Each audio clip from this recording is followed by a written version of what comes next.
Welcome to the Terrible Podcast with your hosts from SteelersDepot.com, where you can find all your latest and greatest Steelers news.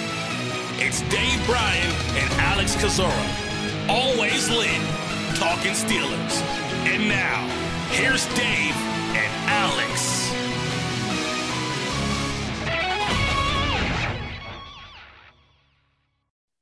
Welcome to the Terrible Podcast, Season 12, Episode 134. He's Dave Bryan. I'm Alex Kozora, SteelersDepot.com. Thanks for being back with us here on this Friday, Steelers Nation.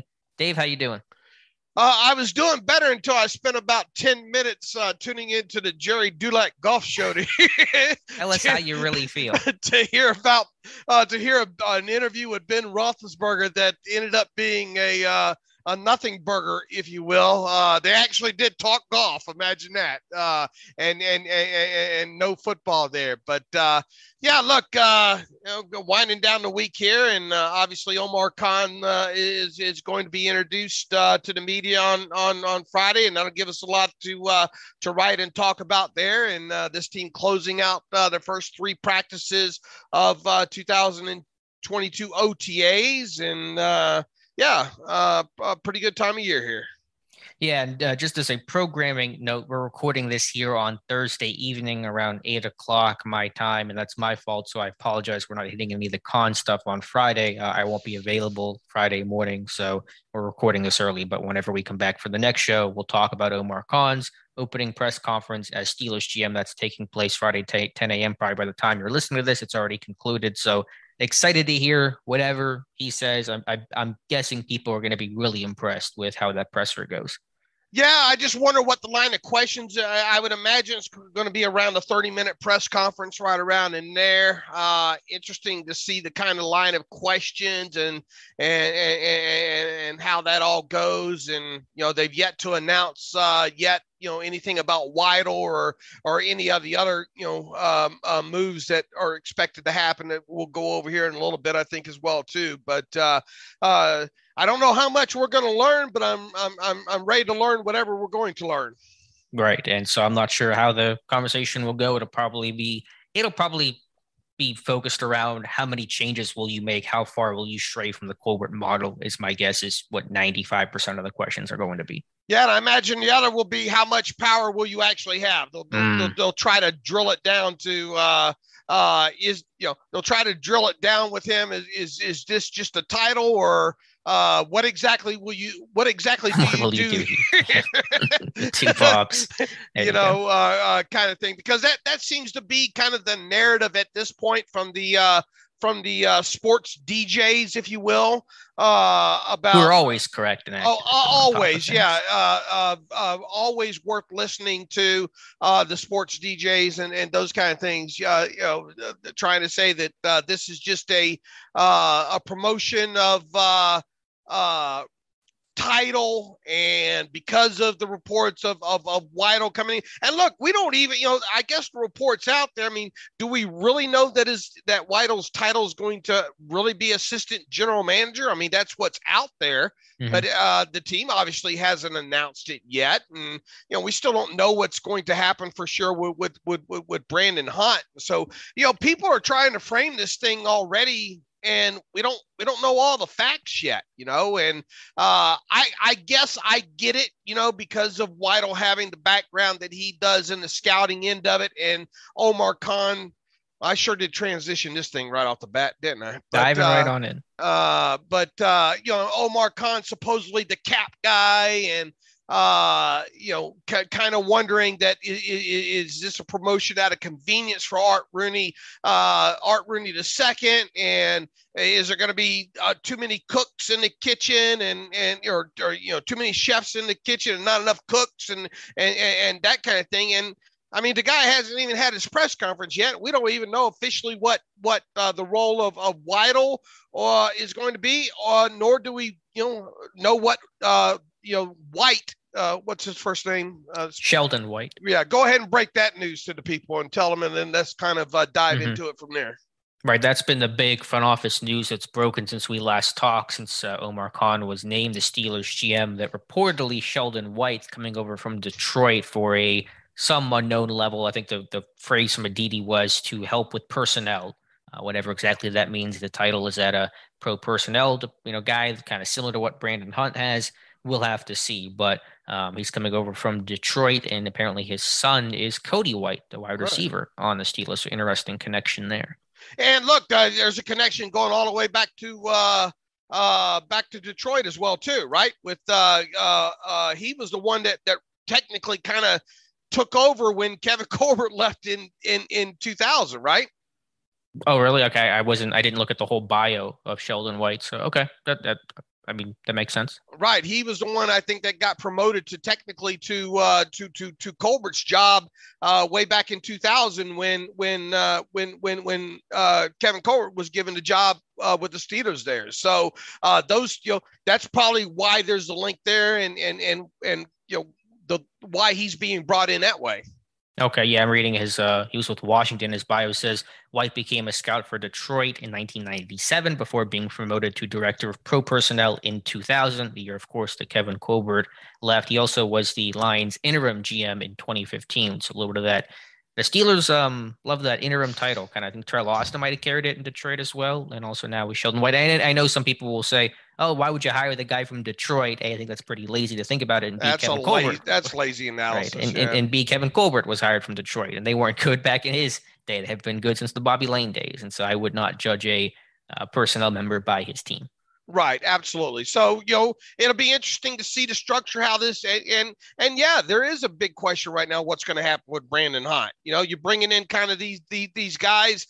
Does this diminish anything related to, Omar Khan? The big narrative people are going to run with now is why do you need a guy like Weidl?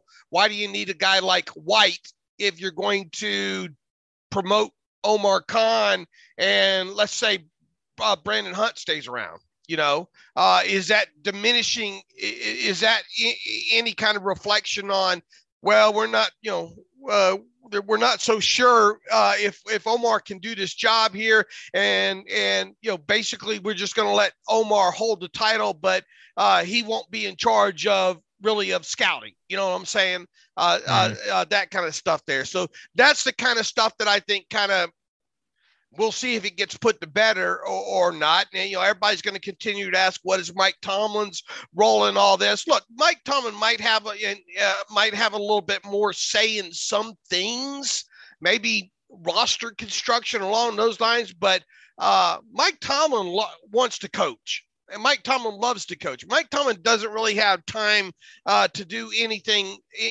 out of that. Mike Tomlin's not going to be, I don't think, hounding the scouting department in October or November, that kind of thing. I don't think Mike Tomlin's going to get too caught up in, well, you know what, if we traded for so-and-so, that kind of thing. I think he's going to let the other guys do his job. But within that, I'm sure they did meet with Tomlin in those final stages to see what he thinks about Khan and what he thinks about Weidl and maybe what he thinks about White and all like that, because this is going to be more of a, as I kind of said, a trinity, I guess, of some sort moving forward, albeit once again, I don't expect Mike Tomlin to have a huge voice in the matter, but he's probably going to have a little bit more of a voice than what he had all these years with Colbert. Sure. And we've talked about that before, that I think Tomlin's influence has grown and will continue to grow now that he is that constant in that post-Colbert world. And so, by the way, Sheldon White, a Miami, Ohio alum, so a Red Hawk in the front office still with Ben retiring. Anyway, with Omar Khan, I mean, first of all, and I know you're saying all that rhetorically in the narrative, and I think most of that is probably garbage, which is par for the course for that sphere of people who talk on the radio, is what I'm trying to say, is I can't speak myself. But in terms of hiring front office guys and pro personnel directors, that's all commonplace. I don't care if you're the best GM in the world, you're going to have those guys. You need help. You can't be a one-man band. Assistant GMs are becoming much more common these days. So that's not, I think anything against Khan. It's just the way that the NFL is shifting towards. And I thought Andrew Brandt had some really interesting commentary on, I think it was the Ross Tucker podcast yesterday on Thursday, about just what does a GM mean? What does that guy do? What should his role be? And it's been for many, many years, and Colbert included, it was you hire the scout, you hire the pure football thoroughbred, and like that's the guy you want to go after. But it doesn't always have to be that guy, because really the GM, and Brant made the point of, these are billion-dollar franchises. The NFL is a multi-billion-dollar organization. You almost want that CEO who has that business management background to run it kind of like that, like a business. And so Khan, again, a really smart guy. I think it's much more about, being a GM is much more about than just the evaluation. It's managing people and personalities and problem solving and delegating and being the point man to stuff and things like that. And by all accounts, I think Khan's going to do a great job in that regard. All right, and you wrote an article, right, on kind of which way you see this thing going, right? In the sense of the changes, right? That's the article you're referring to. Yeah, and it's not even that I see it going; it's just what could change. And some people said, well, they're gonna get better drafting cornerbacks. They could, and I hope that they do. But that's not a change where the Steelers themselves are wanting to get better cornerbacks, even whenever they had Colbert. That's something you always want to fix your mistakes. But just philosophically, not good or bad, just is what could change. I think 4 things I pointed out today or Thursday in an article was, and we talked about some of these before in the last podcast, but could this team place an increased emphasis on analytics? I think certainly you're going to see numbers and analytics have a bigger role than they did under Kevin Colbert, who really was not a fan of them and has all but admitted several times this offseason the next regime is going to care about that stuff a lot more. Now, Mike Tomlin is still there, and he's not going to be the guy ever crunching the numbers, but I certainly think when you have a business mind like Khan, younger people in general, Khan's only 45. I think Weidl is, I'm sure, younger than Kevin Colbert. You're going to see a bit of more of a gravitation towards the analytical side, especially in the draft evaluation process. Number 2, could this team draft some more small school players? Kevin Colbert drafted just 6 players FCS and below in his 22 draft classes, starting with Ricardo Coakley in 2004, and then Chris Oladokin, his last in 2021. And so you don't see a lot of those guys. So will that change? It certainly could. And then another thing is the in-draft trade philosophy. Kevin Colbert was more willing to trade picks during the season or during the offseason, Joe Schobert, Avery Williamson, Minka, Vance McDonald, etc. But during drafts, he didn't trade much, just 14 pick for pick trades during draft weekend in his entire tenure. And this guy hated trading down. He'd only traded down 4 times his entire tenure, again, pick for pick. And the last one was for Casey Hampton, wasn't it? Right. That was the first in 01, moving from 16 to 19. And his last one came in 2009. So this guy went well over a decade without ever trading down in a draft. I'm not just talking first round, I'm talking about any point in the draft. And I think teams are wiser if they trade down. It don't have to be giant jumps down, but, move down 5-7 spots, pick up an extra pick somewhere. You give yourself more chances to hit with more picks. And so I think, unless by default, you're going to see this team be a bit more active in terms of their draft day trades. All right. And, we talked about, we'll have to see what this means for free agency, maybe a little bit more aggressive, but I still don't think you're going to see them upset the turnip, truck or whatnot when it comes to hierarchy of salaries and stuff like that. Maybe it'll be a little bit more aggressive, but I mean, look, this franchise is always built through the draft and supplemented cautiously, I guess you could say, through free agency. So probably not a lot of change there. Let me attack it this way. Had the decision been made that only Omar Khan was getting promoted, and Brandon Hunt was staying, would you have batted an eye about any other additional moves not being made? In terms of front office moves? Right. It would have stayed pretty much probably status quo. I mean, obviously, they may have looked to fill Omar's spot in terms of adding another cap guy, although he may be handling most of that himself. I'm not quite sure. But, yeah, that would have been the ultimate stagnation, status quo move. All right. And what's your takeaway? And once again, we don't know what's going to happen with Brandon Hunt. That's going to be a key. And fact of the matter is, what's going to happen with Dan Rooney? Dan Rooney's not a spring chicken anymore, right? Right. It's actually funny you mentioned that. Dan Rooney Jr. Right. I'm writing an article right now, but it's going to go up for Saturday about who could the Steelers add and lose to their front office. And we'll see. It's interesting. now's the time for probably scouts to retire post Colbert, but do these guys kind of want to leave Khan hanging potentially? I wonder how that dynamic's going to go. It's probably going to be loyalty to him to help him in his first year or two. But guys who could be out the door in terms of retirements, Rick Rapriche. Rapriche has been in football since 1979. Phil Kryler's been in football basically all with Pittsburgh since about 1990, 1991. And Mike Butler since 1983, and almost for his entire professional tenure's been with Pittsburgh. So those are three guys I certainly could see retiring, and Dan Rooney Jr. is another name to mention as well. Right. And what I'm getting at here is people are already jumping to the conclusion of this, and the whole story hasn't even played out yet. So what happens if a guy like Dan Rooney Jr. decides to retire? What happens if Brandon Hunt ends up with another job outside the organization? Those are two guys that are way up in the hierarchy in football operations for the Steelers. Rick Rapriche, senior assistant college scouting. What happens if he retires? What's going to happen with Dan Colbert? I guess your initial inkling would be that he's probably going to stay on, but we don't know that for sure. But let's just look at it just from a Dan Rooney Jr. and Brandon Hunt aspect of it. If those two guys, if Brandon Hunt leaves to take another job elsewhere just because he's PO'd or whatever, and if Dan Rooney Jr., who I really could see at this point really retiring now, what does it hurt to bring in a couple of guys and just give them different titles? Obviously we don't know what the official title of Sheldon White's going to be, but that, it's technically kind of what either Brandon Hunt or Dan Rooney Jr. is doing, right? Yeah. I mean, it sounds like Sheldon White's going to be Brandon Hunt's replacement, because I can't see Hunt staying much longer. I mean, he's going to get a job somewhere. I believe Aditi tweeted that he's in position to maybe get an Eagles job. Maybe what Andy Weidl was doing. It could be a pretty even swap. Andy Weidl to Pittsburgh, Brandon Hunt to Philadelphia. It could be Buffalo as well, interviewing for the assistant GM job there. So my decent guess is that Sheldon White's going to take over for Brandon Hunt. All right. So, what about Weidl coming in? Is there any negative connotation to that in reference to Khan? I would hope not. As you mentioned, they work together in New Orleans, so there's already a relationship established there. They're probably going to have different responsibilities and different hats, given their background. So I don't see the negative connotation. Right. Well, the narratives that people are trying to drive down to create controversy in this, and that's all it is at this point, because nobody knows anything.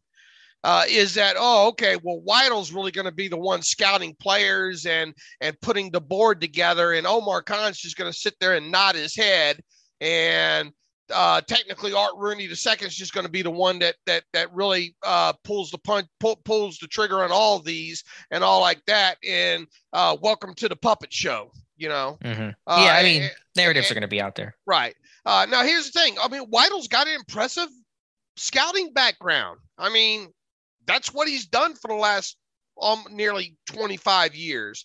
But here's the thing too, and it needs to be reinforced. Omar Khan just doesn't sit in there, hasn't just been dealing with the cap his whole NFL career, and it goes back to even, and I want to refresh my memory, and I had you send me, it's an old story by Scott Brown from many years ago on ESPN. Omar Khan could probably draw up cover 2, cover 3 for you. A lot of schemes. He could, he's not ignorant to scouting players. Mm-hmm. Right. His first job in football was being a coach's assistant, being a basically quality control guy. I mean, that his path was not immediately the cap stuff that came when Pittsburgh hired him. And I wonder what the story is in terms of how that role ended up happening and why they picked Omar and stuff like that. But I mean, he was working with Jim Haslett, working with Mike McCarthy in New Orleans. His first job was Tulane as basically a grad assistant, kind of, cutting up film and doing the dirty work. And so obviously in the last 20 years, he's been more the business cap guy, but there is a bit of that football underbelly. Right. I mean, and once again, I don't want to take anything away from what Khan has done as far as the cap goes, but let's face it, at this point, these things are kind of mapped out over like 3-4 year plans, and it's all worked off of the way the Steelers do business with certain percentages on there's, in other words, I'm sure Omar doesn't spend as much time trying to balance some numbers as I do some nights. You know what I'm saying? That Right. stuff's all right there in black and white form and spreadsheets and formulas and stuff like that. I don't think he spends a lot of time constructing hours at a time, constructing what a contract for what Mika Fitzpatrick might need, those kind of things. Yeah, there are probably a few calls that are made here and there, and you talk about agents, and is it deeper than just a base salary and a signing bonus? Absolutely. There's certain guarantees and language and yada yada, but let's not pretend that Omar Khan shows up at 7:30 in the morning and spends 9 hours a day looking at cap numbers.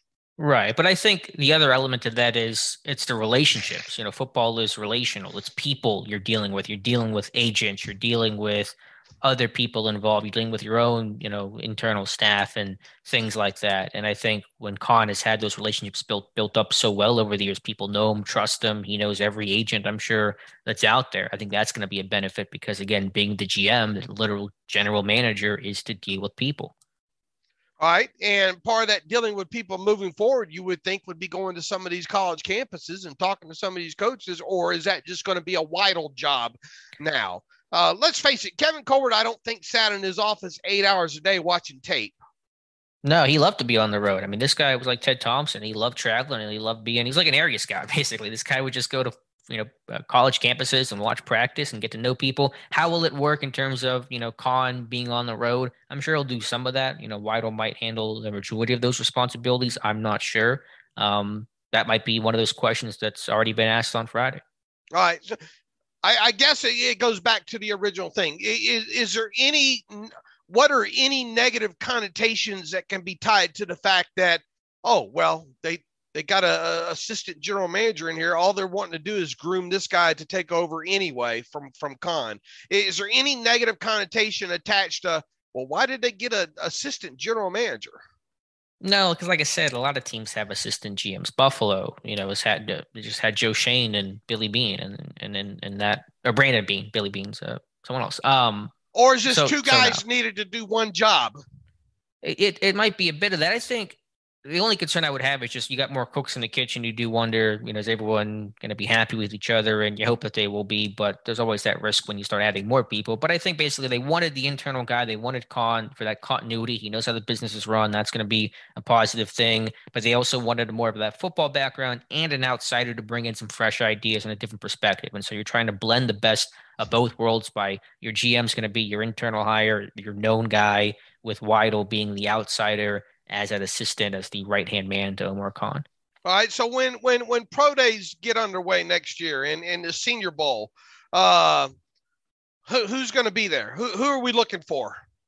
I mean, again, it's one of those questions where we can't answer that conclusively. I would imagine you're probably going to see Tomlin, of course, because he loves doing this stuff, and probably mostly see Khan and Weidl. I mean, I think Khan, he's going to follow Colbert's footsteps, knows how much Colbert valued going to those places. So I think we'll see him. But again, the last point of my changes under Khan and Weidl is the great unknown, the things we don't know, right, and things that are going to surprise us. And some of those things will occur. Will they care about character as much as Colbert did? Are they going to draft guys who have some off-field red flags? They hadn't done that in Pittsburgh since, Mike Adams, Martavis Bryant. Could that change? I mean, we just don't know what we don't know. Right. And it'll be interesting to see if Weidl actually does get assistant general manager title, not that it's going to change any of our opinions on any. Look, why wouldn't you want to bring in a guy like that, with the scouting background that he has? Sure. And again, he's a Pittsburgh guy, so he kind of gets the city. He worked obviously with the Steelers back in 98, 99. So I thought it was a really good blend to go Khan and Weidl. And again, those guys know each other too. So that kind of makes the projection of how will these guys work better, because it's not two strangers trying to make this thing work. It's guys that worked together for a brief time, a long time ago, but in New Orleans. Okay. Have we missed anything here? I think that covered it. Well, like I said, mentioned, you talked about Casey Weidl potentially in terms of guys who could get added. I mentioned Mark Sadowski, and that relationship between Khan and Sadowski goes deeper than I thought it was. They worked at Tulane together. kind of first football jobs. Worked in New Orleans as well together. Actually, it was Khan that basically got Sadowski his first NFL job because Khan went to New Orleans before Sadowski and then kind of was able to influence the Saints to interviewing Mark Sadowski. And I would not be surprised one bit if Sadowski came on board in some capacity. All right. We'll see. We'll obviously revisit this after when we get back at it on Tuesday to kind of recap what has happened at the Omar Khan press conference and all. And by then, maybe Weidl will be announced and White will be announced, and we'll get in the back end of the site there and start looking at overall structure. We'll see if anything happens with guys like Dan Rooney Jr. or Brandon Hunt or Rick Rapre or whoever, because there's going to probably be a few minor changes here. We'll see if Weidl's brother's brought in. We talked about that, and see if maybe another outsider or two are brought in too. Because look, I mean, you probably do need to shake a few things up differently. Sure, this is probably as good a time as any to make some change now. Will we find these things out in real time? Pittsburgh won't announce if a new scout comes in or if somebody leaves. It'll be based on the front, the team website page. And if a guy like Neil Stratton tweets out stuff, so we may not find this out immediately, but we'll certainly be keeping an eye on it. Right. And Omar Khan, by the way, 4-year contract for him.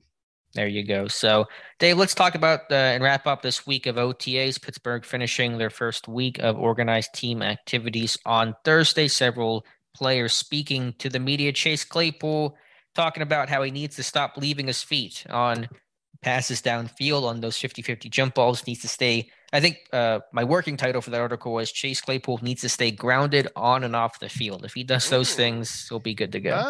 Nice.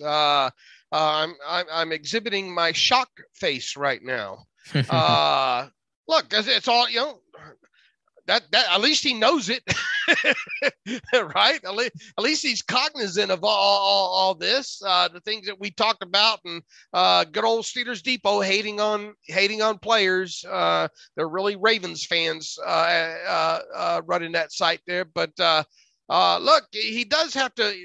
One thing that this team did not, and it wasn't just all Chase Claypool. This team struggled mightily at creating explosive plays down the field. Last year, we didn't even see, throw the touchdowns. It's hard to count on having X amount of touchdowns out of a guy. Obviously, we get a little bit of spoiled for the amount of touchdowns that Chase Claypool had during his rookie season there, and those numbers were obviously down in 2021. And yeah, a lot of the other stats were kind of similar there, but what he didn't have is he didn't have the yards after the catch. He didn't have, a lot of those 50-50 balls this past season. He didn't get. He didn't draw the pass interference penalties that he did that first season as well too. He didn't run away from people over the top. As good in situations there. There's a lot to his game that needs to get better, and it needs to get better in a hurry. Will a quarterback being willing to throw the football down the field a little bit more, maybe a little bit further help in that situation? We'll see. Can we do without Claypool pointing for a first down late in a potential game-winning drive? Could we use Claypool not getting penalties by sticking his fingers in faces and taunting other players? Absolutely. This is year 3. It's time for Chase Claypool to grow the what up at this point now. Juju's gone. He's Chase is going to be leaned on heavily to kind of be more of that guy in that locker room this year. And let me tell you, if he does not deliver the higher level of explosive plays than he did last year, it's going to be a long season, man. It's going to be a long season for sure. Because this team needs to be able to run the football. This team needs to have good situational football, and this team needs explosive plays. They do. That's going to be, I think, even more critical this year because Pittsburgh's offense is not built to go methodical 12-play, 70-yard type drive. They need some chunk plays. It's going to, get you touchdowns and flip the field and things like that. That's going to be your ticket to playing competitive and hopefully winning football this year. So really big year 3 for Chase Claypool. No question about that. Hopefully he steps up. I think a quarterback play will have, some help for him. I think obviously Pickett, Trubisky will be a better quarterback in terms of the downfield threat for Claypool's game, but much of what Claypool has to do is within himself, and he's got to be able to be more consistent. And I know that if you look at his catches and yards, they were pretty similar to last year, but if you watch the tape and watch him play, Claypool was a big disappointment in 2021. Yes, and look, yada yada Tigers, yada yada Stripes. He caught a lot of balls falling to the ground at Notre Dame. Plain and simple. Now he did stretch the field. He had a good share of contested catches at Notre Dame, but there was not a lot of Chase Claypool just flat out running past people on deep receptions. A lot of his catches, a lot of what he was in college has carried over to the NFL. And the only problem now is he's not making as many of those catches, leaving his feet as he did, say, his rookie season there or his final season at Notre Dame. So all I can tell you is keep your fingers crossed that he can take his game to the next level. And taking his game to the next level means getting back to winning more of those 50-50 balls, making catches on the move and getting some yak and beating some people up over the top. And he admits, he does. I don't know if we really got a good answer, but it sounds like he might get an opportunity to play inside a little bit more. Yeah, all I know is Claypool certainly has the physical traits to dominate. He should be a more dominant player than he is. He's got the height, weight, speed, overall body type, potential physicality to be that alpha type of receiver. And he did not play as the alpha type of receiver last year. So it's all there for him. He just has to, take advantage of it and make it happen. I mean, it's him versus him. It's Claypool versus Claypool in 2022. Right. And, you would expect that with these quarterbacks to be able to push the football down the football field a little bit more and give him some opportunities, whether it be just flat out, fly routes on the outside or slot fades, deeper down the field. He should have the opportunity to make the plays and all like that. Now his receptions might not go up all that much, but his yards damn sure better. Right? Yeah, they better. Just be more impactful and do better in situational football and on those vertical threats and things like that. So big year 3 for Claypool. He also did confirm, so Cat's finally officially out of the bag that Deontay Johnson is not at OTAs. He said it's not a big deal. I agree with him. It's not a big deal, but it'll be a storyline. Yeah, and it will be. And, once again, this is my terrible taken earlier in the week there. Would you like Deontay Johnson there? Absolutely, you would. Mm-hmm. You'd like all your guys. You'd like all 90 guys there if possible. But in a perfect world, that that's fine. But it's not a perfect world. He's not there now. It's not the end of the world. He should be there at mandatory mini camp, and then obviously beyond that, as long as he's working on the side, which I imagine he is. I think he works with that. Who is it? The route god down there in Florida, and that's always good work. It's always entertaining to kind of see the drills that he does, and there's plenty of time for him after these first 6 practices to still be caught up with the train, if you will, and get the work that he needs to get in, starting with mandatory minicamp on. Sure. Again, would you like Deontay to be there? Sure. You would like every player on the 90-man roster to attend, especially in a year with a new quarterback. But overall, it's not going to be the reason why he or this offense succeeds or does not succeed come the regular season. Right. And I mean, drop passes or something he's going to have to work on regardless throughout the off season. And I'm not worried about his route running, his separation, all like that. And once mandatory minicamp gets underway, he'll be able to get on page with these new quarterbacks right away. Right. Now, do not expect him to be there next week either. He'll be there for mandatory minicamp, but just as a heads up, this will be something that lingers into June. Right. In the meantime, I look at it, well, you get to get guys like George Pickens some extra reps here, Right. Yeah, those guys have to take advantage of the extra opportunity Dave, tight ends also speaking. You got to love Pat Freiermuth and Zach Gentry. They really feel like true BFFs, really, really good buds. And so, close friends in that tight end room. They both talked about what they've done this offseason.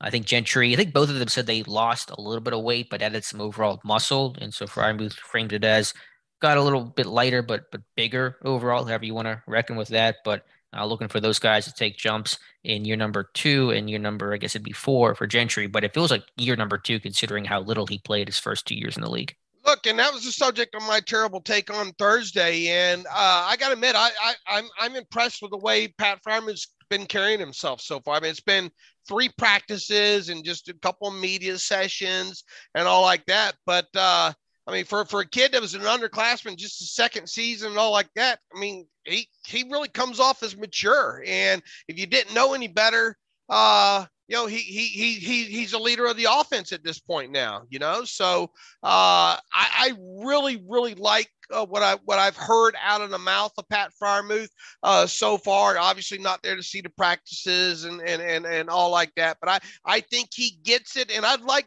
to the one of the main things that I wrote about earlier in the week that came out of his mouth there. I like confirmation that players know areas that they need to improve in. And one of the things with him is obviously the yards per reception on him. Now, was his 8.3 or 8.2 number last year Pat Freiermuth's fault? No, because there was a lot of players that had very, very low average depth of targets and then thus lower average yards per reception. However, whoever blame you want to put it on, I think when you drill that thing down to the players last year, non-running backs that had, 40 or more catches, only your boy Rondell Moore for the Cardinals had a lower yards per reception than Pat Freiermuth of non-running backs. And that was a list. What was that? A list of 79 players or something that had 40 or more receptions. And Pat Freiermuth, and this is non-running backs, only one other player had a lower yards per reception number than Pat Freiermuth. Once again, I'm not putting any of that blame on Pat Freiermuth, because if you look back at his college numbers, what did he average? I don't know, 11 point or 10 points. I forget what the number was there. But now one of the concerns I did have about Freiermuth coming out of college was, the catching the football a little bit further down the field, middle of the field, yada, yada. But I think his number last year was the byproduct of Ben Roethlisberger get the ball out quick, short passes, that kind of stuff there. I'm with Pat Freiermuth. I'm 100% team Pat Freiermuth of needing to get that number up over, at least up over 10 in 2022. Look, I don't necessarily think you have to go into this thinking that Pat Freiermuth needs to, what did he catch? 60 balls last year? Yes. If he catches 60 in 2022, I think that's fine, Alex.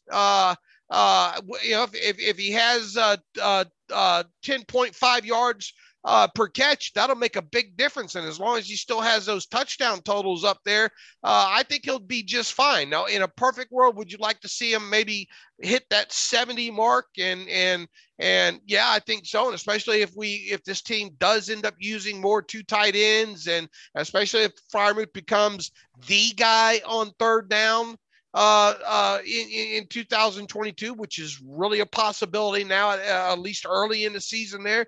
But it goes back to what I started with. I like the way Freiermuth is carrying himself so far out of the chute here. I think he knows that the areas that he has to get better in. Obviously, his run blocking needs to improve too. He's a good blocker out in space. We knew that from early on in the preseason or whatnot. I mean, and week 1 against the Bills when he was that Trey White into the third row? Took him to the popcorn, took him out to the parking lot, show him, take a look at a car out there, I think. But out in space, he's fine. We need to see a more complete blocker in Pat Freiermuth, a better run blocker for sure. And look, if he does that and he catches 60 to 70 balls and he averages 10.2 yards per reception, and he has 6 or 7 touchdowns, that's where he needs to be, because all around tight ends in the NFL are a bit unicorn like now. Yeah, you got the Travis Kelce's. Yeah, you have the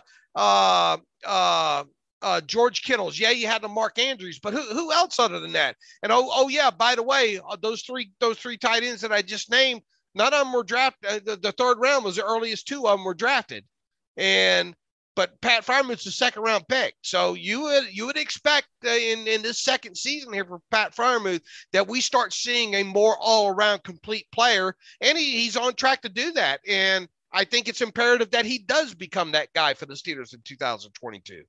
Sure. I think being a better inline wide blocker is going to be the biggest thing I'm looking for out of him. And hopefully his comments about maybe dropping a little bit of weight, but being bigger and stronger is going to be the key for him. And so if he's a better inline blocker in an offense that's going to have to run the ball well, needs its tight end, who's going to play 75% of the time plus to really, probably more than that, to be an above average run blocker, not just a passable run blocker, but you want to feel comfortable running to his side. By the way, Rondell Moore, you mentioned the only guy with a lower, yards per reception than Pat Freiermuth.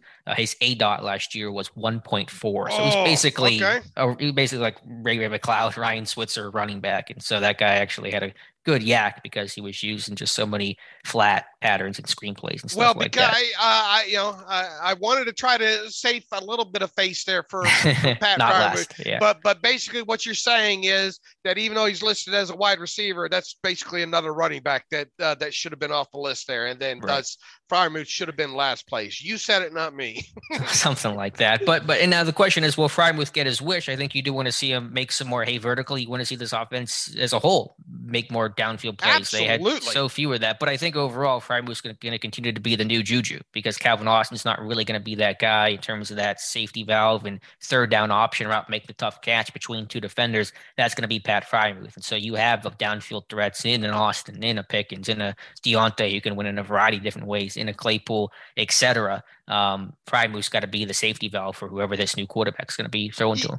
Yeah, sure. But, instead of an average depth of target of like 5.2, maybe it could be like 7.2, Yeah, I think there'll be some chances to get him vertically, but I think still 90% of the time is going to be the over the ball route type of Pat Freiermuth. I mean, just option routes, because that's how he wins. He's got great hands, and that's what this team needs out of him. And look, it wouldn't hurt to have a couple down the seam for some explosive plays too, because I think Freiermuth had 2 explosive plays of 60 catches of 20 yards or more. You'd like to see that number probably about 4 or 5, I think, in 2022. And if he does that, that'll help compensate a little bit more for the yards per reception on top of it there. I'm not expecting him to go 80 yards like he did again in that game. It was in Nebraska or whatnot. Well, he got tackled at the one, didn't he, in that game? Look, I'm trying to build him up and you're tearing him down. No, I love that. I mean, I'm good with him having an average yards per reception of like 9.3 yards. I think that's fine. That's his role. And again, obviously I want him to be able to get a couple of plays downfield, but Pat Freiermuth, what is his best quality? His hands, being that tough tight end. Heath Miller, by and large, I don't know what his ADOT and all those numbers were, but I mean, he was not a big vertical threat. I mean, his role is to be his role, and the other guys are going to be there to be the more vertical threats in this offense. Right. Obviously, want to see the good hands still. Want him to be the red zone threat still. That kind of stuff there. So if he's doing that, it's imperative that to some degree that average yards per catch goes up. Sure. And I think it will, because this team's going to use more play action. And so that's going to open up the seam a little bit more. And I think you're going to see some of the Y over and Y seam stuff off of play action. So I do think it will go up. I think it will be maybe around that 10 yards per mark. But if it's at 9.3 or whatever, I'm good with that, as long as he's catching 60 passes, being the security blanket, third down, red zone, got to have it situations. I'm more than okay with that. Okay. And then Zach Gentry talking about, improving, and he wants to be involved in the pass game a bit more. I don't think he'll get his wish too much either. He'll play more this year, so I think he will catch some more passes, maybe his first career touchdown. But he is the new Matt Spaeth, the blocker. And again, this team has to be able to run the ball efficiently, effectively, early and late. And that's where Gentry's going to come in. And I don't know if he kind of gave it away or if it's more wishful thinking on his part, the two tight end thing. That's something that we've talked about, you and I, for a little bit throughout through this offseason here, especially with such a young core on offense here. And, with you having a first round running back and a rebuilt offensive line there, I wouldn't be surprised, at least early on here, while you get your feet settled here with your offense and your quarterback position specifically, and you bring these two young wide receivers on, and George Pickens and Calvin Austin III. I think you're going to see some two tight end sets in this thing, and if you do, you better be able to run out of it. Sure. I think the two tight end sets did increase from 2020 to 2021. And this is strictly just talking 12 or 22, not even 13 or 23 or whatever the personnel is. It ran from, I believe, 14 or so percent in 2020 to about 19% last year. I think you'll see that number rise into the 20s this year as Freiermuth, Gentry, more established guys hitting the ground running, as opposed to Ebron being there for the first 5-6 weeks of last season. And those guys, becoming a more integral part of this offense. Right. I mean, I like it a lot better, especially the way kind of Gentry has progressed a little bit as a run blocker. I was real skittish when Ebron was on the field, and knowing that they're probably going to run in certain situations with Ebron on the field. And kudos to Gentry. This guy a year ago was very much on the bubble. I didn't think he was going to make the team, but this guy really transformed his body. He's really improved his blocking. We knew he was raw coming out of Michigan. He got hurt in 2020, missed all but 2 games, but he really has come around in a big way. Look, that guy's a veteran on the offense now. You look, who knew this? This is that kid's third year coming up, right? And, 4th year, right? Is it a 4th year with him already? Going into the 4th year. Yeah, you're right, because he that's right, because the second year he had that knee injury, didn't he? Yeah, right. Got put on IR. Right, and last year was his 3rd year. Man, who would have? You would have bet me money after that rookie season of his. And you would have bet me money that he'd still be on the roster right now. You probably would have took some money from me there. Is there anyone on this offense who's been on the team longer than Zach Gentry? Deontay is going to this one. They got this. They went the same year. Chooks, okay. Is that it? Right, a core 4, right? Right. No, core 4 was 2018, so that was a year before. Is that the only guy that's been here in Pittsburgh longer than Deontay and Zach Gentry? Oh. Derek, no, Watt has not been here that long. No. That might be it. I mean, it's a really young offense. It's a really new group, and that kind of speaks to, we talk about, who's going to step up and be leaders. Guys have to really step up this year. Yeah. Watt 2020, so not even close. Right, not even close there. So yeah, I mean that's your grizzled veteran there. Your former 5th round quarterback turned tight end out of Michigan, who is 25 years old. That's your grizzled veteran. It's the 25-year-old 4-year tight end. How about that, huh? Yeah, pretty wild. But yeah, those guys will have to step up, and that's why I said a quarterback who's going to become. We talk about the X's and O's, and that's all very important. But who is going to be the leader? Who's going to take charge of this team? There is such that void there offensively. To me, that's almost just as important as actual execution of the play. And I think that goes back to, I really like Freiermuth's demeanor so far, and really, for that matter, Gentry's too, because those two are inseparable right now. They're like freaking frack right now, and that's not a bad thing, especially if they're going to be on the field so much, probably at least at the start of the season there too. But that's one of the things that stuck out to me about Freiermuth. Look, they're going to need guys like Freiermuth and Najee Harris to help push this thing along this year. Right. Absolutely. Those guys are all going to be really critical in this transitional year, this changing of the guard. So flipping over to the defensive side of the football, Myles Jack speaking with Steelers Nation Radio on Thursday, talking about the winning culture that attracted him to Pittsburgh, and also Brian Flores, a chance to be coached by Flores, who seems to be working with the off-ball guys quite a bit too during OTAs. And so he'll certainly have his hand in a lot of pieces of this defense. And just by the little bit of video out there, that looks like there's some coaching going on out there. And that's not a bad thing. Right. I mean, you bring in a guy like Brian Flores, he is here to coach and make these guys better. That standard is super high. Great coach. And so you're reaping the benefits of it. And Lord knows they could use some good inside off the ball linebacker play, man. That's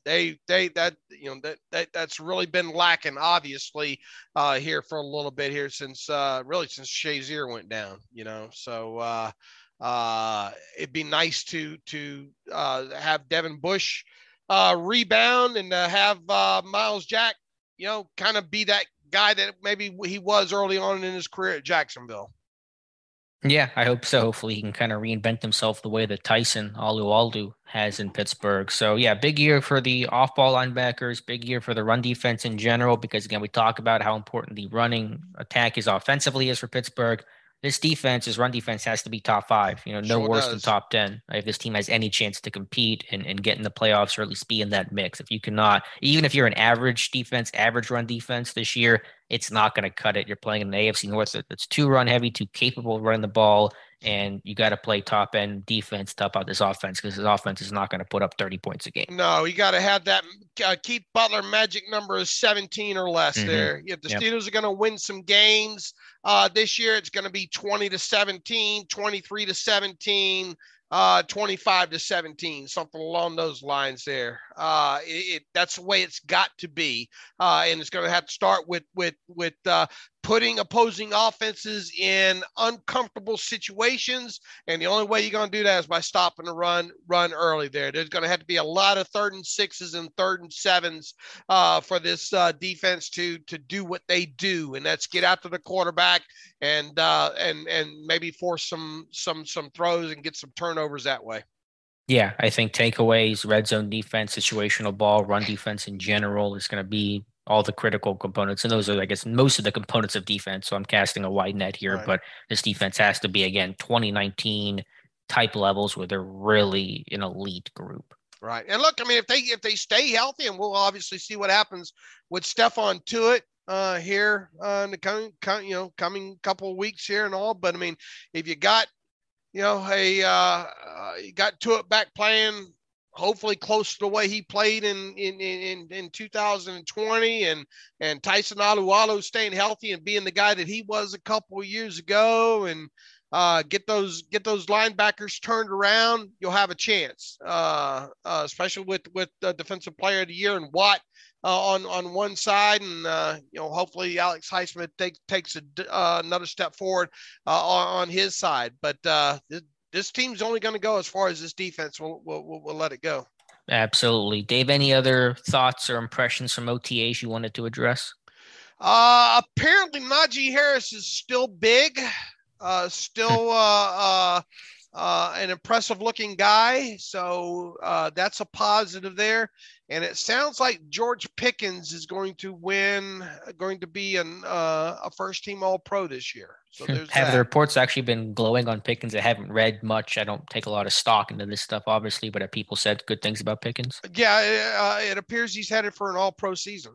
All right, fair enough. With Harris, yeah, big guy. He does look good. I don't know if he added weight or what he did, but I mean, it's only notable because a lot of times you see the year 2 backs, they slim down. Bell did it. Connor did it. I think Samuels tried to do it as well. Harris, I think, is good. Have you noticed that much of a difference in the pictures? I thought he looked pretty damn good last year. Yeah, no, I don't think it's a big difference. Maybe a bit bigger, but also, like I said, it's notable that he's not in the I gotta lose weight camp. I gotta slim down. Like his weight's good. It's where he wants to be, where he needs to be. It's not taking the Le'Veon because Bell was 240 his rookie year. He came down to 225 his sophomore season.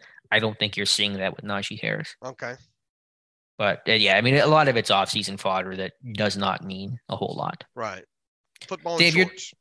Dave, you're taking one last shot at the Kevin Colbert code with one John Kaminski, defensive lineman released by, I believe, Atlanta, I guess today or very recently. I don't know the exact time frame there, but tell us about John Kaminski. Yeah, look, I mean, people get on me, right? Dave, you never talk about guys getting cut or whatnot and the Steelers potentially getting those guys. But when I do, I carry a big stick. I hit on Miles Boykin earlier in the offseason. You want to talk about a guy that checks a lot of boxes. John Kaminski out of Charleston. He was a guy back in 2019. I don't remember watching a lot of tape on him. I don't think the Steelers maybe weren't as big in the market maybe that year. So I don't remember much about his college tape from Charleston there, but going back and looking at some of the things on him, he was a quarterback turned defensive end, I think, that just kept putting on weight and getting bigger there. He was at the Senior Bowl, and that's another thing that I don't remember. Were you down there in 2019? You were, weren't you? I think so. The years have run together, but that sounds right. All right. Well, I might have missed that year. I was there in 2020. I might have skipped 19. Okay. Well, anyway, I think he was at he was at the Senior Bowl in 2019. It was ultimately when did the Falcons draft? Fourth round, wasn't it, with him? I think anyway, so. Two-time unanimous team captain at Charleston. Was at the Senior Bowl. Man, you pull up the RAS score on this kid. And then you pull up the Alex Kozora, what the Steelers look for in a defensive lineman checklist here. I don't know what more would you want, as many boxes as a Myles Boykin checked several weeks ago. Kaminski does as well too. Now here's the thing with him, what they try to do with him with the Falcons there. Tried to play him, I think, inside initially, more kind of a defensive tackle, I guess, two technique, occasionally over the nose with him. And then more recently, I think they tried to make an outside linebacker out of him. More of an edge rusher type guy there. And that didn't go well there. Him being waved out of the blue today, I thought surely this kid had to be waived injured. Well, no, he was. It's a straight, flat out waiving of him. So they have given up on this kid, and I tell you, I don't see how this might be the last thing out the door that Kevin Colbert does. This guy, once again, he checks all the boxes there. To me, he is a guy that you claim off waivers, that you put through the system. He probably doesn't make you 53. You probably shuffle him to your practice squad, and you see if you can develop him. If he can be developed over the course of the season, and you kind of salvage his career. If you don't, no harm, no foul. But he's got pedigree to him. Once again, he's a extremely sparky, rassy, whatever you want, and just the measurables alone. You want to talk about the planet theory with the Steelers and kind of looking for that certain 4-eye, 5-tech body type that's kind of hard to find. He's got all of it, and within that, I expect the Ravens to claim him off waivers. I think so. It's a little Liao-like. It seems like his body type and a little positionless. Could you drop some weight, make him an edge? Is that a possibility? I looked at some of his tape. I don't see it. No. Okay. I mean, if you got him down to even 270, I don't see it. Okay, fair. I don't see it like that. I think ideally what this guy needs to be is he needs to get back up to, because I think last offseason he got up to I saw something on there where he was up around 290, almost 300 at one point or something like that. I think you beef him back up again, but you don't put him in that 2-tech, 3-tech. You let him play outside and go that way. I don't think that teams have known, or what the Falcons have figured out his perfect fit yet, and that's why I think it'd be worth the Steelers' time to at least see if they can make him. Put them in that 3-4 system and playing that 3-4-eye 5-tech kind of situation there. Yeah, I mean, I think it makes sense. So we'll see if Omar likes it as much as Kevin Colbert would probably like it, but I like the suggestion there for sure. 9.42 RAS score, 33.5-inch arms, 6'0", 5'2", so enough, plenty of length on him. Like I said, everything else, I think he checked all the boxes. The only box that I don't think he checked was the weight. And I think he can get there because in your weight, like at 290, and I think he was 286 at the combine. But I think he has hit 290 since then. I think that's technically the only number that he's not hitting on your what they look for. And usually when you have a guy like this with the draft pedigree and he's a clean character dude, normally the Steelers don't bypass that. You just wonder what that weight is present day. If Atlanta was going to make him more of an edge type of guy, were they asking him to drop? I mean, weights can fluctuate. What you were 3 years ago with the combine may not be what you're at today. Sure, and if that's the you put him on weight gain 3,000 and let him get after it. Yeah, no, I mean, I would not be opposed to it. We'll see what happens. He's got to go through waivers, right? Yes. Okay, so we'll find out Monday, correct? Who claimed him? If anyone claimed him. We should find out tomorrow. Tomorrow? Okay. Right. Friday. Released today. Right. Yeah, that makes sense. Right, because he's on the sheet today. So Gotcha. the waiving period would 24 hours. would be tomorrow. Would be Friday at 4, I think. All right. So Eric DeCosta will call him at 4 and be like, "We got you, John. Yeah, I'm coming to Baltimore." Exactly. I fully expect that to happen too. You remember John? Who was the Urban kid? Was it Brett Urban? Yeah, big, long dude. Yeah, sort of reminds you a little bit of that kid, I guess, a little bit. And one of the things about Urban, I think I remember about him, he needed more sand in his pants, Yeah. But I think this kid's got plenty enough sand in his pants here. But anyway.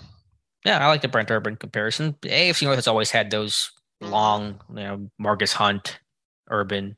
So I could see that. We'll see if I hit that one or not. Yeah. Call your shot on that one. All right, Dave, anything else you want to talk about, or do you want to close things out with some reader emails? Yeah, let's get to some reader emails here. Let's start with Simon Short, Andrew Weidl. Hey, guys, happy Friday. Wondering if you can spend a few minutes on why you think Andy Weidl got the assistant GM job, but Brandon Hunt didn't. Do you think they could have offered the assistant GM job to Hunt and he wasn't interested, or do you think they picked Weidl over him? If the latter, what on Weidl's resume was potentially more enticing than Hunt? I mean, you're going to have us doing a lot of speculation there, and I don't know. Have a stab at it, Alex. I get to go first on this one. I mean, obviously, I don't have a clue. We don't know. The only person that would ever probably talk about that is Brandon Hunt someday. I don't think it'll be anytime soon, even assuming he goes somewhere else. I think overall they did want an outsider to some degree to have those fresh ideas and different perspective and things like that. Would Hunt have wanted the assistant GM job if they promoted Hunt? Would they feel like they would have just lost him a year from now if he became a GM somewhere else? Now, granted, you can make the same argument about Andy Weidl, so that's maybe not the best point I could offer you. And maybe they just felt like Weidl and Khan would work better together, given their background back in New Orleans. Now, again, Khan and Hunt to work together, so we're kind of going around in circles. But short answer, I think they wanted some outside perspective as opposed to keeping everything in-house. And look, Brandon Hunt's a little bit younger, isn't he? And obviously has less experience. How much does that play into all this? Does he have less? I mean, it's like 5 years of experience. I don't know. I think they've both been pretty established. Hunt is in his 13th season as a Steelers pro scouting coordinator. Right, but he was with Houston before and Pittsburgh originally back in like 2005. So. Right. He spent 2 years as a pro scout with the Texans. From 2007 to 2009. And then was with Pittsburgh initially, I think, as maybe an intern or some low-level position in 05, 06. And I'm not sure what he was doing before that. So, I mean, Weidl's a bit older, I think, but at some point that experience does not become a deciding factor. We don't, Simon, we don't know who was offered what and, why Weidl might have been picked over him. We don't even know what Weidl's official title is yet. That's true. He's not even been named by the team as someone they're hiring. So, and might it be assistant GM? Absolutely, it might. I mean, that's obviously what is being reported. But what if it's some other title? Right. Pittsburgh doesn't usually love all the titles and stuff. They usually keep things pretty simple. So we'll see. But again, my short answer is I think they wanted an out-of-house voice to bring some new ideas to this organization. Danny Seiger writes in draft day dynamics. Since we're discussing GMs and a relationship to the coaches and scouts around them, he said, I'd love to know more about the dynamics of the draft room. Well, quite honestly, we would too. Join the club. Who are all those folks in the room during the draft? I think you just recently broke down a picture of that, Alex. Other than high-fiving after the selection, what are responsibilities on draft day? What is the chain of command between coach, GM, and ownership, and who has final say. We've heard the legend of Dan Rooney stepping in and insisting Colbert and Cowher draft bin, but how active a role does Steelers ownership usually play in the draft? With Khan as GM and with Tomlin still present, do you think this dynamic changes? The narrative is that Khan is the management whiz and Weidl is there to fortify the talent side. Will Weidl head up the draft, he asked. Thanks for your work you do in setting a heck of a standard. Man, once again, going to be a lot of speculation here, but I mean, Alex, you broke it down who's all in those rooms before. How would you? We don't have a clue how the dynamics go in the room, so all we can do is kind of guess. I hope that, again, we're recording this Thursday night, so by Friday post-con presser, we may hear a little bit about definitions of roles, probably not much, but a little. There were a lot of questions there. Can you kind of read them off bit by bit? Because it's a jumbled mess in my head trying to think about what all he said. Other than high-fiving after selection, what are the responsibilities of all those people on draft day? Honestly, it's probably a lot not of them are yes much. men, probably.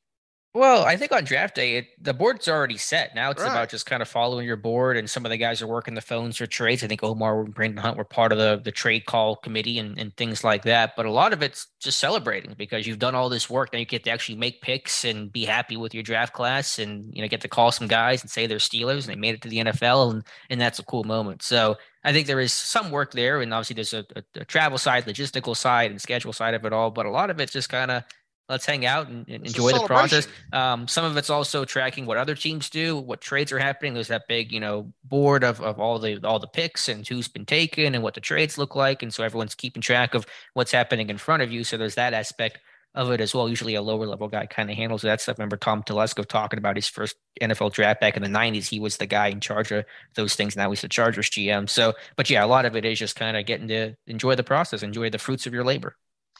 Sort of like on Family Feud. Good answer. Thank you. Steve Harvey. Thank you, Steve. Yeah. With Khan as GM and with Tomlin still present, do you think this dynamic changes? Again, a great question. I wish I had a good answer to you. I think Tomlin's influence. I'm not certainly touching grows. any of these because I don't know. I'm pretending like I'm sounding smart here. I don't know. End of the day, I think it's still going to be defined as that collaborative effort between Tomlin, Khan, now maybe Weidl, and leading to the next question the reader asked is, I think Rooney has more of a role than people think. I think he gets to be the final say, especially with what quarterback are they going to draft and some of the big decisions early on. I don't know if he's wringing his hands over Mark Robinson in the 7th round, but I think when it comes to the top end stuff, Rooney certainly is going to be a voice. And if he doesn't want a guy, they're not going to take that guy. Mike Nickel writes in, hi, guys. I just want to weigh in on the front office shuffle. I think there's a good balance between finance and football expertise, like you mentioned during the emergency podcast. He says, the one drawback I see to this is Mike Tomlin potentially having more input and power than he does now. He says, I see this as a negative because, like you pointed out, this is the first stretch of 5 years without a Steelers playoff win in 50 years. He says the Steelers haven't been a serious contender in over a decade. Their last 3 playoff wins were against the Bengals when they inexplicably imploded, the Dolphins with Matt Moore at quarterback, and the Chiefs with Alex Smith, where they didn't even score a touchdown. And I think if they miss the playoffs, he says, or don't win a game this year, the Steelers should seriously consider finding a new head coach. He says enough is enough. I'm not worried about – the last thing I'm worried about is Mike Tomlin potentially having too much more input or power in all this. Really, I think Mike Tomlin just, and once again, Mike Tomlin doesn't pay attention to this stuff until it even hits the off season there. But obviously you'd like him to have him out there at these pro days and talking to these guys and those kind of things. The last thing I'm worried about is input, more input and more power for Mike Tomlin. Yeah, I mean, I guess I understand the point they're making. You want to have different, and that's why Weidl came in, though, because had they just done the promote Khan or Hunt and had nobody from the outside, it might be, I think, a bit more of a valid claim to make. But when you add some of the outside voices in, Weidl's going to be part of this process and certainly going to have a voice and opinion in that room. I think it maybe quells that any concern there with Tomlin. Do I think he'll have some more influence? Sure. I mean, he's the guy that's now been here the longest. It's no longer Kevin Colbert. So I think that's a salient point to make, but I'm not going to start talking about Tomlin getting fired here in May. Let's see how the season goes. Right. And look, I mean, not that people don't want us to talk about mulligans here, but I mean, you just, your franchise quarterback since 2004 is no longer with the team, and you've got some turnover on the offensive side of football here, extensively and all like that, and obviously new front office and all like that. Is there any kind of mulligan, or do you get any kind of 2022 being somewhat of a reset year? Well, the Steelers won't admit it, but my expectations are not super high. I think it's going to be hard to, call for a firing after kind of this transitional year. Now, what happens in 2023 might be a bit more defining and telling, but yeah, I mean, Pittsburgh is not thought of as that Super Bowl contending team. I mean, I don't think Tomlin's job is at risk no matter really what happens this year. I agree. But on the flip side here, for the people that saying, I think that Tomlin should be done after this year if they don't make the playoffs and they don't get a playoff win, are these same people going to be fair enough on the flip side of if this team does get into the playoffs and win at least one playoff game, to think that maybe Mike Tomlin needs some sort of an award for that? Because quite honestly, from where I sit right now, and there's a long way to go before the even season gets underway here, I will be quite impressed if this team makes the playoffs and gets a playoff win in 2022. Me too. Hoping for it, not really expecting it right now, but we'll see what happens. I think there is a path for that to occur. But again, I'm not talking about Tomlin's job security or lack thereof. A, it's not going to happen. And B, let's get through the rest of OTAs before we talk about if the head coach is going to get fired next year. Richard Jameson writes in, Dwayne Haskins was attending what was called a quote unquote weekend practice session when he lost his life on a Saturday morning.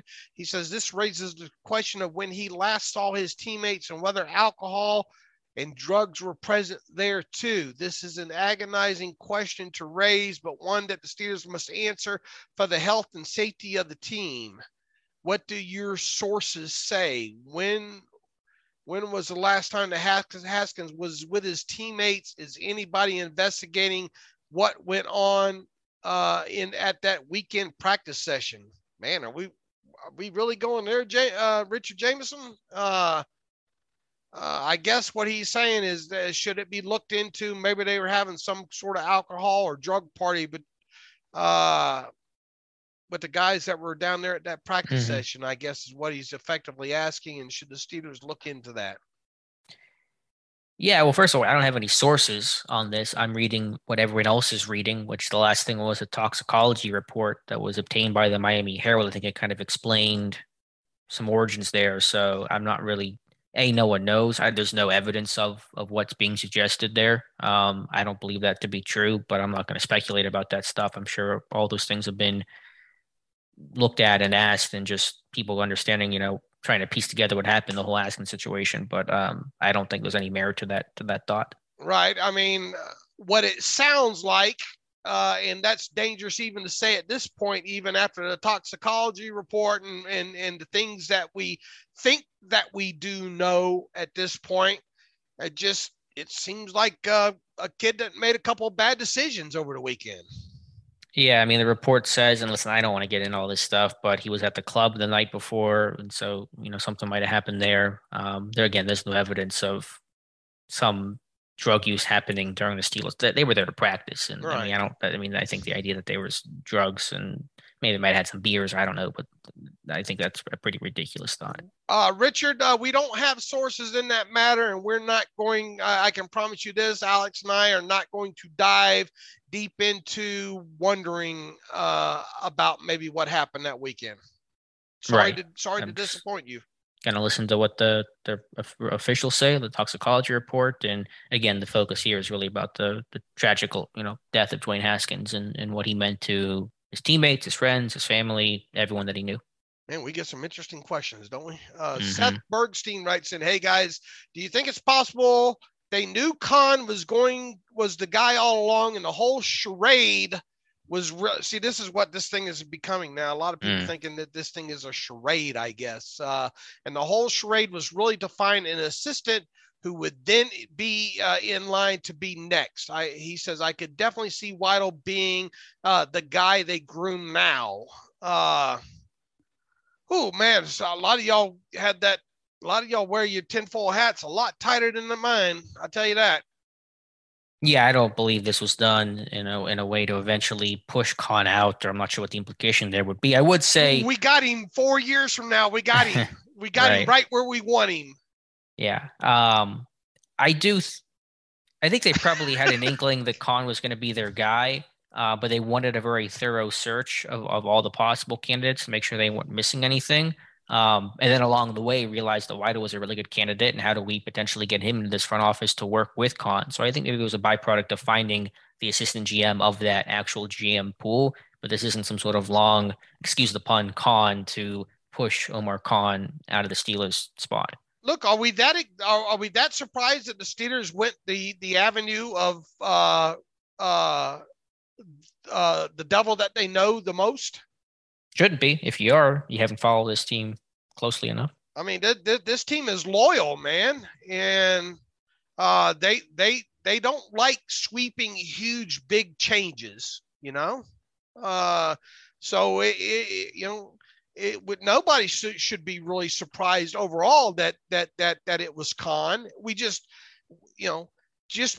why didn't Alex and I talk about him maybe more, or why do we talk about Brandon Hunt more? And I think it falls into the narrative of what we talked about the other day. It is seen that, maybe Khan is or was more viewed, at least around outside of the Steelers' own circles, as being more just a cap guy. Maybe there are legitimate concerns about his quote unquote scouting ability there. It was easy to kind of brush Khan to the side a little bit there because of him being around so long and having so many interviews across the league and not getting that GM job. I think that's, look, I didn't drop a glass or anything when the news was announced, that it was Khan.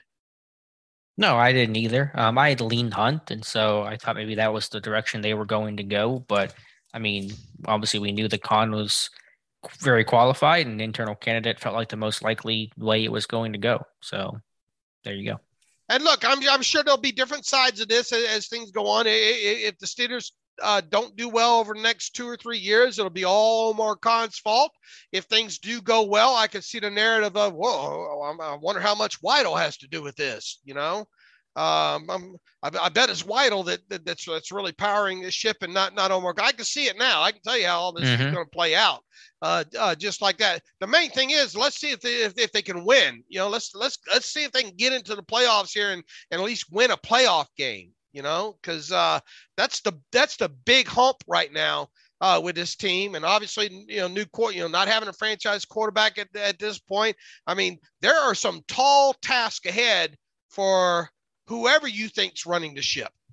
Sure. And listen, I'm taking it one step at a time. I'm just waiting for Andy Weidl to be officially announced as this team's whatever role, assistant GM he's going to be, what other front office stuff is going to occur, and then what's the order of business for Khan right now. It's putting your staff in place. It's once you get into camp, extensions for Minka, maybe Boswell, any other cap restructures that occur, things like that. How do you handle that whole process? I'm not trying to think about this thing 2, 3, 4, even after this year right now. I'm trying to take this one step, one day, one task at a time. I think that's the best way to focus and really evaluate the job that's being done, the changes that do occur. Well said. Dan from Brisbane, Australia writes in, "Good day, boys. Just wanted to say that I really love the content this offseason. Your accuracy at predicting which players the Steelers were interested in was so correct that it made the draft uneventful." He says, "I just had a question for Alex." Right, Alex, you're on the clock again. Okay. If I remember right, during the offseason, you actually met and spoke to Omar Khan. What was your impression of him? Yeah, I know you mentioned that briefly, and I don't want to speak out of turn because first of all, we didn't talk about anything that interesting. We all know how tight you are with Omar Khan. Yeah, me and him are really good BFFs. I'm being hired by the Steelers. I'll be the assistant to the assistant GM starting. That's what I'm doing tomorrow. That's why I'm recording tonight. Actually, I'll be with Omar. Tomorrow you'll see me pop up.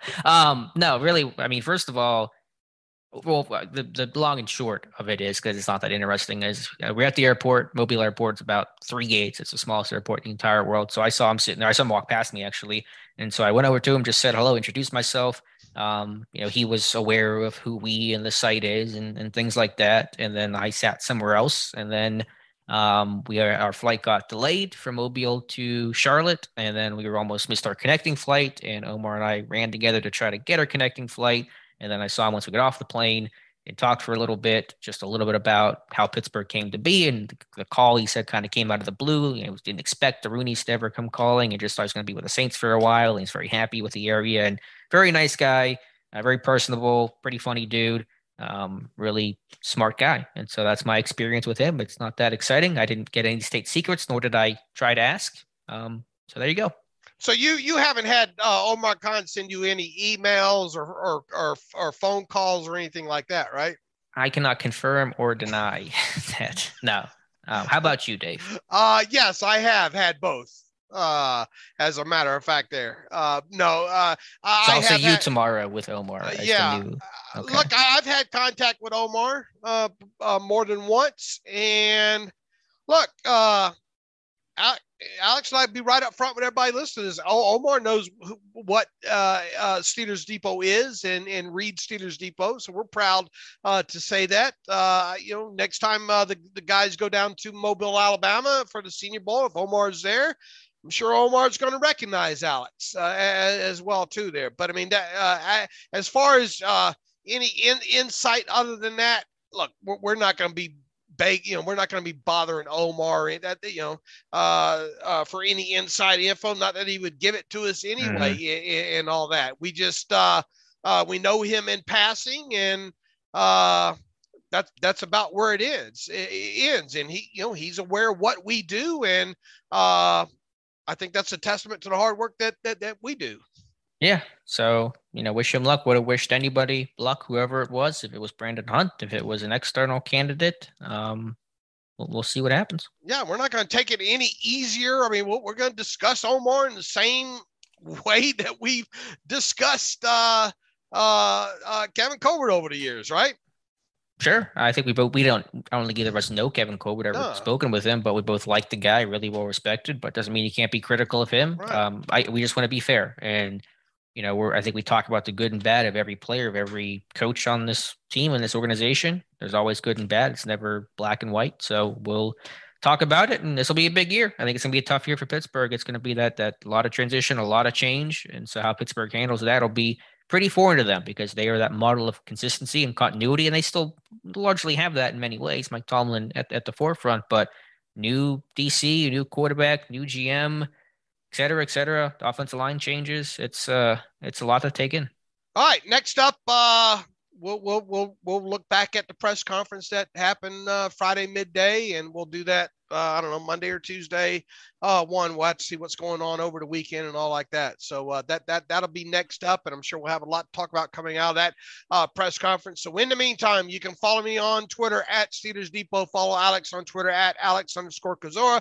Follow the show at Terrible Podcast. Email the show, theterriblepodcast@gmail.com. If you like what we do and want to donate to the cause, go to SteelersDepot.com, hit the donate button. Also, if you like an ad-free version of the site, SteelersDepot.com, hit the ad-free button for $25 for you can have for 1 year a ad-free version of the site. So with that, until next week, as always, thanks for listening to the Terrible Podcast with Dave and Alex.